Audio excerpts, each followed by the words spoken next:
Hello there, a great evening to you indeed, and many thanks for joining us on Rwanda Television News tonight. And I would say happy end of the week, and if I could ask the question, how's your week? I'd love to hear that. It was amazingly great. Now welcome to our tonight's edition. This is what is coming up. President Dr. Kalinda Francois-Xavier has urged the youth to participate in sports activities and regular checkups for non-communicable diseases. Some of the women in Gicumbi district affirm that making most out of the opportunities provided by the government has significantly helped them in their development. And to the international scene, another 6.3 magnitude earthquake struck Afghanistan, killing a handful of people and injuring scores of others.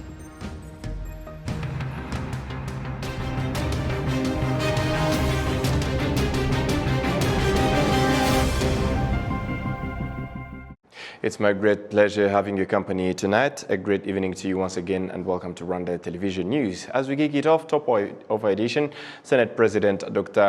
Kalinda Francois-Xavier has urged the youth to participate in sports activities and regularly check up for non-communicable diseases. Adam Squizera with the report. This Sunday's mass sports, commonly known as Cafe Day, was attended by the members of parliament, senators, and other various local citizens, including youth. Particularly, in the message he delivered to the youth, the President of the Senate, Dr. Kalinda Francois-Xavier, asked everyone, especially the youth, to get more interested in sports and regular checkups for non-communicable diseases. No gushishikariza abanyarwanda bose gukora sport, gukora imyitozo ngororamubiri.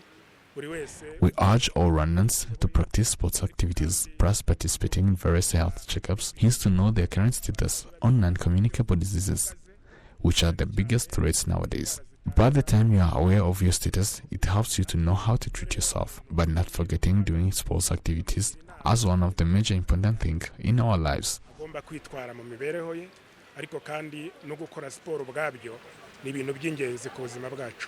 This Sunday's mass sports was also attended by the delegates of the 23rd International Walk 21 Conference on Livable Communities that will take place in Kigali this coming week. Bronwyn Thornton, the Chief Executive Officer for Walk 21, expressed her gratitude for a good example the city of Kigali is. Remember when we were children how we celebrate the first time a baby takes their first steps, and we hate to stop, yes? We hate to get old and not be able to walk anymore. It's good for our hearts, it's good for our communities, and it's actually really good for our transport systems and our economics as well, because people shop on foot and we don't pollute, we are part of the climate agenda. So people don't see it because everybody does it, but actually walking is the foundation of who we are and how we live and move in our cities. The mayor of the city of Kigali, Prudence Rwingisa, also noted what they are expecting to gain from this conference that is scheduled to kick off on Monday.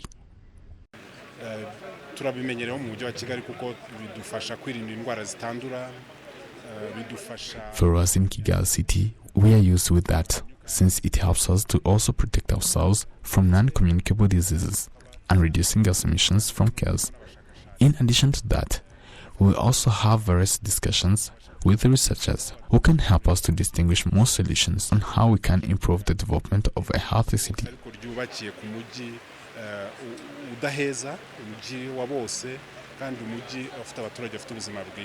This is the first time this conference is going to take place on the African continent, where it is expected that it will be attended by 500 delegates from 40 countries across the world.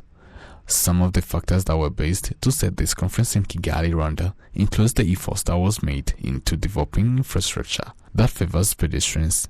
Adam Squizera, RwandaTV News. Thank you, Adams. We'll transition it to agriculture matters. It has been common that some farmers ignore using quality potato seeds, hence affecting their produce. Now, accredited potato seed multipliers say that the seeds they provide generate high yields, hence the need for a bigger number of multipliers and increasing the land area on which they operate. We do have the details. Musanze is one of Rwanda's flagship areas in terms of potato farming and output. Some of the farmers say using low-quality seeds leads to losses. Iyo duhinze imbuto itari nziza, aho twari kubona nka toni 25. When we use substandard seed, In a situation where we're supposed to harvest at 25 tons per hectare, you only harvest 5 to 10 tons per hectare. Seeds are different, but some are very, very bad, that you can't even get 2 tons per hectare, which brings losses. hari naho udashobora kubona na toni 2 kuri hegitari harimo igihombo rero gikomeye cyane. Seed Potato Fund is an experienced entity in seed multiplication using the aeroponic method. The method applies the mini tubes to plant potatoes without necessarily putting them into the ground. The process of multiplying seeds using this method takes 4 years for the seed to reach the farmer.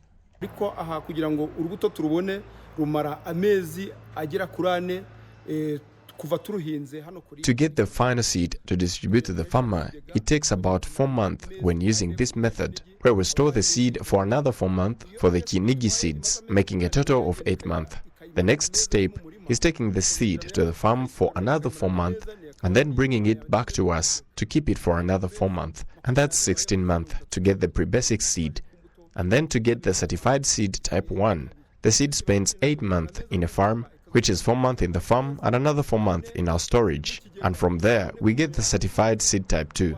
So, to get the final seed to supply to the residents, it takes us 40 months.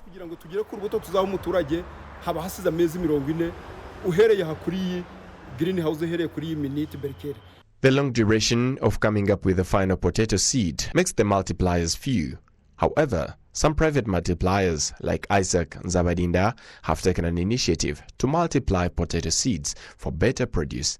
He says his colleagues who were given license to multiply seeds but stopped contributed to the already worse issue of lack of quality potato seeds. There are many people that were given license to multiply seeds, but they do not do it. They get the seed and sell it. When the seed has been sold and eaten, we lack seeds in the following season.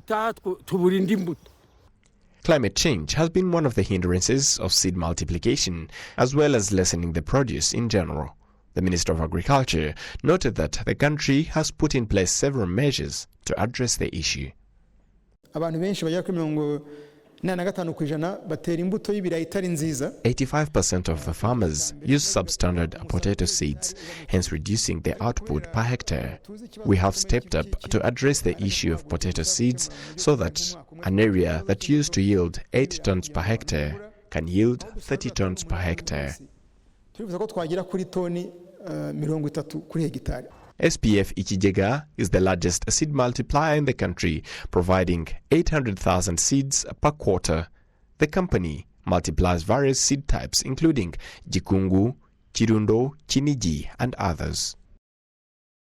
Some of the women in Gicumbi district are from that are making most out of the opportunities provided to them by the government has significantly helped them in their development. Adam Squizera. It was a colorful event with traditional dances by a group of women from Seventh-day Adventist Church known as Mifem in the celebration of the International Rural Women's Day held in Rwanda sector, Gicumbi district. Some parents pointed to the women's journey from the year as one of the customs that was characterizing the ancient women, even though these jobs were one of the characteristics of women's culture in Rwanda, which hindered them from doing any other activity. Before it was used that women had to do pottery, but look now, she has developed herself. That's why we appreciate the government for empowering women. The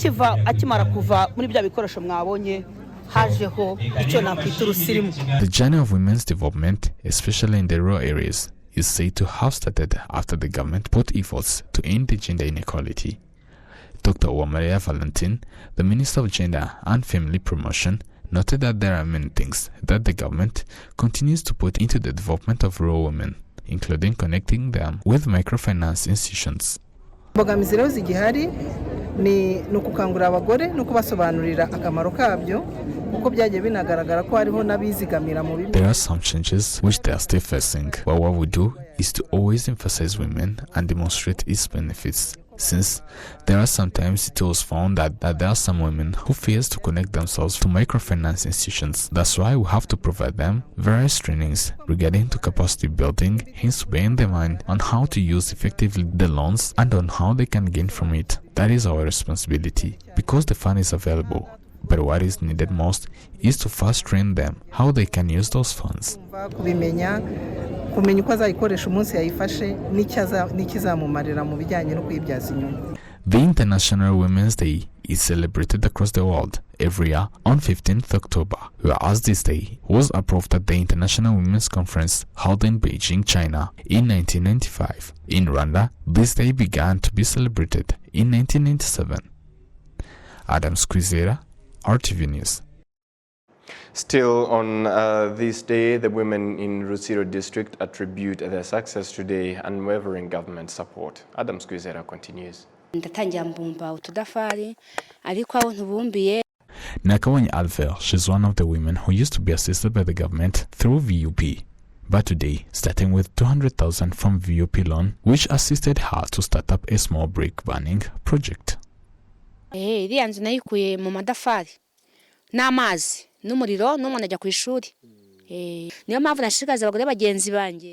built the house from the income I got from this brick burning project.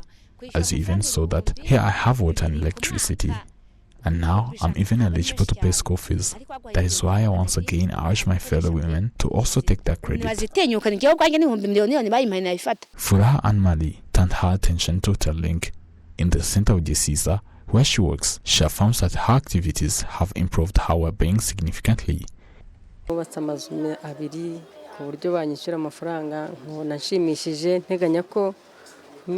I built 2 houses, which I expect some income from those houses. For me particularly, I started my business with 200,000 only, but now my income has reached an extent of almost 50 million. That is why for rural women needs first to open up her mind if she wants to develop, hence to help her family and the country as well. During the celebration of the International Day of Rural Women, which recognizes the critical role and the contribution of rural women, including indigenous women, in enhancing agriculture and handcrafts, among others. And moving ahead, some of the residents of Rwanda district in the eastern province of Rwanda say that they are confident that in the near future they will be able to produce enough edible fruits to sell and in other parts of the country. In the swamp between Musha and Gahenjedi sectors in Rwamagana district, Sibomana Emmanuel and the workers he hired are taking care of the seedlings of fruit trees such as avocados, mangoes, oranges, passion fruits and others. In the 10 years he has been doing this job, he has been able to supply fruit trees and seeds to his neighbors and also to those he supplied to other areas through public tenders, private or individual orders. Rwamagana district residents have pledged to double their efforts in fruit farming in order to produce enough for their consumption and more for the market. The pledge was supported by the district administration, which provided 40,000 fruit tree seeds to residents, adding up to the district's 500 hectares of fruit farming. Recently, the Minister of Finance and Economic Planning, Dr. Uziel Ndajijimana, noted to MPs that supplying fruit trees to residents was initiated in the districts of the Eastern Province and will spread to other parts of the country.